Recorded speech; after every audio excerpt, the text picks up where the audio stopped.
Assalamualaikum Sobat Football United, ringan amatiran ala gue. Oke, malam ini gue ingin, malam hari waktu Eropa di sini, gue ingin membahas sebuah artikel di espn.co.uk yang ditulis oleh Rob Dawson, yang tentu saja terkait dengan Manchester United. Judulnya menurut gue cukup menarik, di mana Rob Dawson memilih judulnya adalah masa depan Erik ten Hag tidak tergantung dari hasil lagi.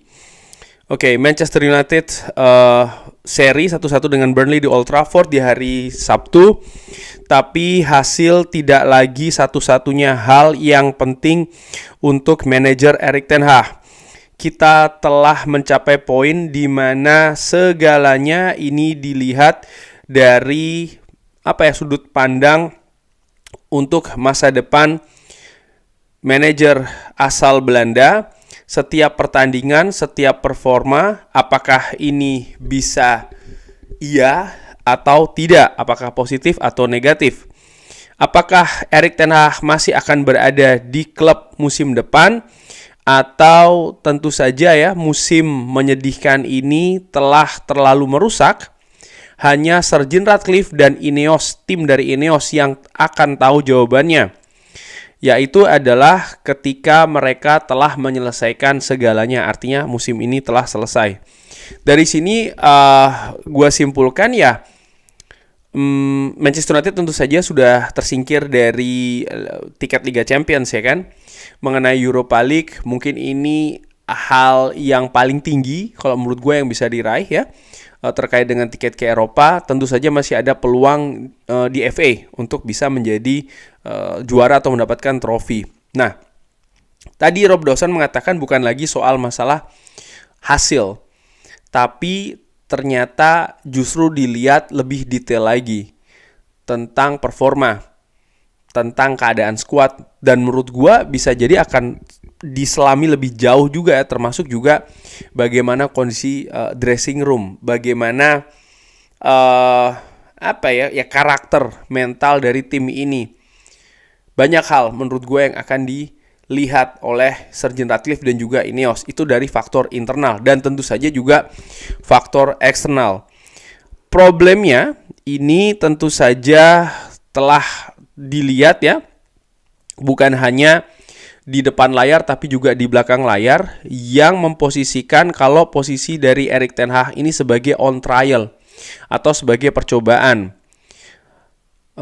Draw di kandang sendiri menghadapi tim yang ranking 2 dari bawah di Premier League, ini tentu saja hanya bisa dilihat sebagai sebuah halangan ya dari kemungkinan untuk terus berada di Manchester United.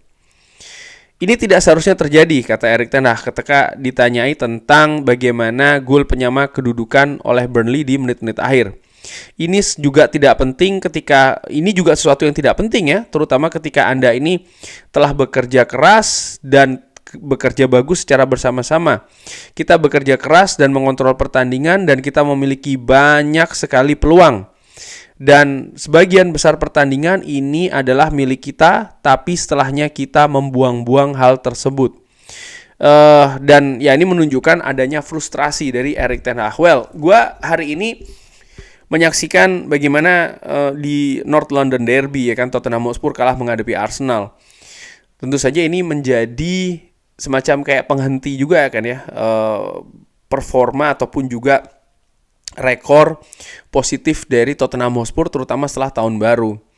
Tapi di sisi lain, gue melihat bagaimana Manchester United yang tentu saja gapnya ini terlalu jauh dengan Tottenham, apalagi dengan Aston Villa. Sebenarnya ini berandai-andai. Gue harus berandai-andai di sini.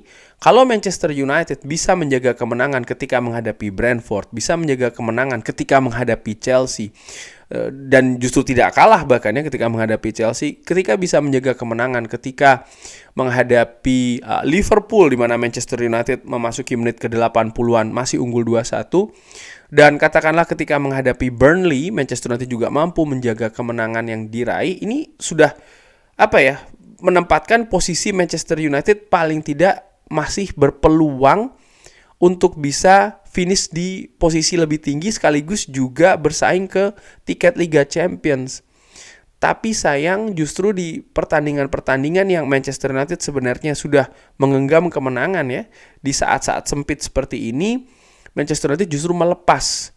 Nah, penting juga untuk diperhatikan menurut gue secara ringan amatiran, di paruh kedua musim itu sering sekali bukan hanya soal teknis, bahkan soal non-teknis ini juga memiliki porsi yang sangat besar. Sir Alex Ferguson sering sekali mengandalkan paruh kedua musim karena dia tahu skuadnya solid, dressing room dia kuasai betul, karakter mental dari para pemain ini sudah berada di level yang tinggi, kalau tidak justru salah satu yang tertinggi di Premier League, sehingga mereka bisa mengimplementasikan faktor-faktor teknis, instruksi, strategi, taktik dikombinasikan juga dengan mentalitas karakter juara, dan inilah yang sering sekali Sir Alex andalkan, dan ini merupakan menurut gue ya salah satu cara juga bagaimana tim-tim lain menjadi juara di Premier League. Contohnya Manchester City, bagaimana beberapa musim bahkan Manchester City sering ketika di paruh pertama musim mereka kedodoran, mereka tertinggal. Tapi setelah memasuki paruh kedua, Pep Guardiola bisa betul-betul membuat mesin dari Manchester City, katakanlah demikian ya, ini ngebut sehingga mereka akhirnya bisa meraih gelar juara, bahkan dengan selisih poin yang tipis juga.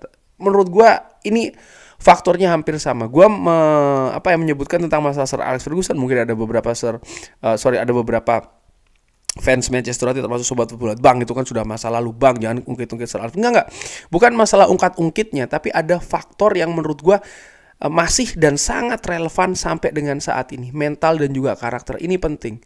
Bagaimana strategi sudah diimplementasikan secara bagus, katakanlah demikian, di atas lapangan paling tidak sampai dengan tim ini mampu unggul, karena yang paling matters, yang paling penting di paruh kedua ini adalah hasil ya. Tapi ternyata pemain tidak bisa memegang keunggulan tersebut sampai dengan pertandingan ini selesai, kan runyam akibatnya, dan inilah yang terjadi di Manchester United saat ini. Oke. Ya ditulis juga di sini, apakah pemilik dari Manchester United 71 tahun ya, artinya Sir Jim Ratcliffe ini sudah jelas kalau Erik ten Hag akan menjadi manajer musim depan.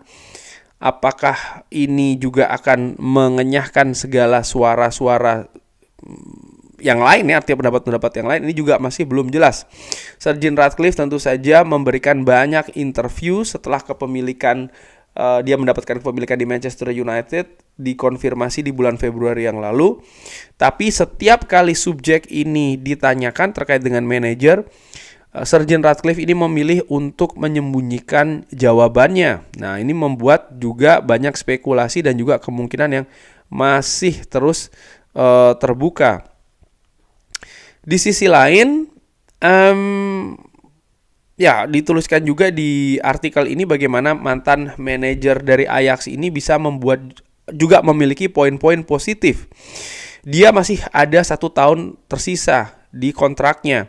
Musim lalu dia mampu membawa Manchester United menang Carabao. Oke. Banyak yang mengatakan ya cuman Carabao doang untuk level Manchester United yang bla bla. Memang kenyataannya seperti itu. Sering fans itu lupa, selain Carabao, kalau kita tarik berapa musim sebelumnya, Manchester United ini tidak memenangkan trofi, dan Manchester United ini tentang trofi gitu loh. Apapun trofinya, itu yang penting di Manchester United. Mau permainan seenak apapun, kalau tidak mendapatkan trofi, ya tim pasti akan goyah dengan sendirinya, skuad akan goyah dengan sendirinya. Ini terjadi dengan zamannya Ole Gunnar Solskjaer ya kan? Dan Erik ten Hag kenyataannya mampu memberikan di tahun pertamanya dan meraih juga final Piala FA dan finish di peringkat ketiga di Premier League. Jadi banyak sekali ekspektasi yang terlampaui di musim pertama dari Erik ten Hag. Musim ini dia harus berhadapan dengan injury dari pemain atau cedera dari pemain kunci seperti Lisandro Martinez dan juga Luke Shaw.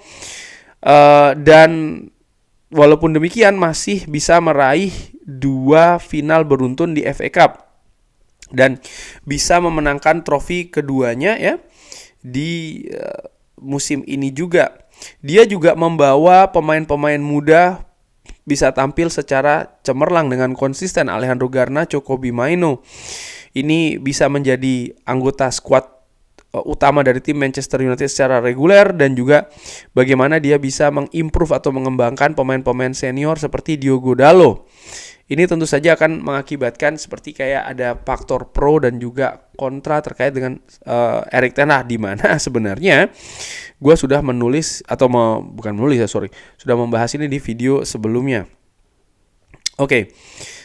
Erik ten Hag tentu saja memiliki peluang juga untuk menjadi manajer Manchester United, tapi kegagalan mengalahkan Burnley di Old Trafford tentu saja ini membuka suara fans ya, yang mungkin telah memutuskan bahwa atau memberi pendapat bahwa harus ada pergantian di musim panas ini.